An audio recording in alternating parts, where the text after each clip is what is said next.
Le carnaval bat son plein, mais les hôtels ne font pas le plein. Ils seraient même ceux de la chaîne touristique à le moins s'en profiter.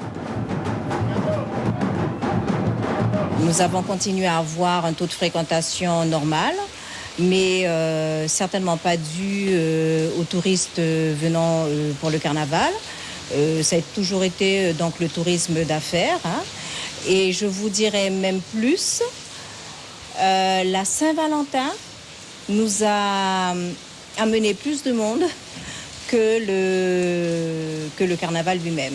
Certains opérateurs touristiques en profitent, pas forcément les hôteliers, mais location de voitures, transporteurs en tout genre, restaurants, en profitent un peu plus cette année.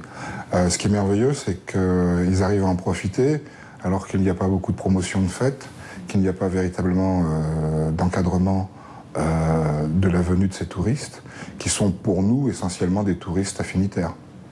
La faute à un produit carnaval dit touristique, mais rien structuré pour accueillir le touriste, le guider et l'encadrer dans la découverte d'un inconnu certes séduisant, mais mystérieux et codifié.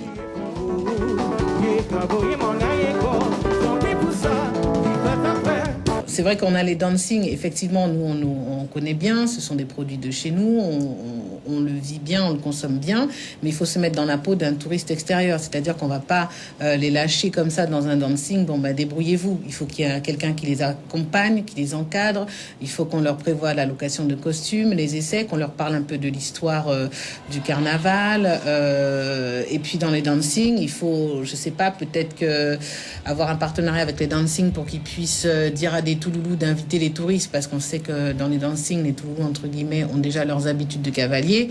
Donc s'il y a des touristes, ils vont peut-être rester sur la touche, donc ce serait pas non plus l'intérêt. Il faut vraiment les initier. Le clé en main, c'est moi qui le propose avec tout, mais sur le produit carnaval, réellement, j'avais eu un peu de difficulté pour trouver des personnes qui pourraient accompagner un groupe de touristes et se mettre dans la peau d'un touriste. C'est surtout ça le plus important. On a tout pour le faire. Les ingrédients sont là, sont posés sur la table. On a vraiment tout. Vous parliez de liaison aérienne, vous parliez d'hôtel, vous parliez de restaurants, vous parliez de spontanéité de groupes qui sont là, de structures d'accueil, d'excursions, parce qu'il y a aussi d'autres produits qui tournent autour de l'opération carnavalesque. Je crois que les produits sont là, ils ont besoin d'être mis, je dirais, d'être maillés, pour reprendre vos propos, et qui permettrait effectivement une meilleure visibilité. Mais c'est ce qui nous manque aujourd'hui. J'attire l'attention sur un fait, cette année-ci, qui est un fait nouveau. Vous avez dû, comme moi, entendu que les Antilles se revendiquent le carnaval. On a une grosse crainte parce que le commerce du tourisme n'est pas du tout développé en Guyane. Ça n'a pas fait la priorité des élus, même de l'État, malheureusement. D'où cette demande récurrente d'une politique touristique qui tienne compte, entre autres, du coût élevé des visas pour les touristes étrangers, de la contrainte vaccinale de la fièvre jaune. Depuis une large concertation le 3 octobre dernier, le comité du tourisme de Guyane envisage du changement dès l'an prochain. Certains réceptifs locaux, j'ai en mémoire guyanevoyage.com, j'ai en mémoire également Top GF, j'ai en mémoire Jal Voyage, j'ai en mémoire Guyane Évasion.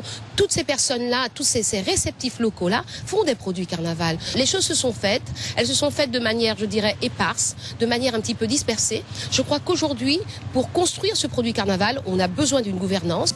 Une gouvernance tournante censée se mettre en place dans un futur proche pour faire mieux dès 2018.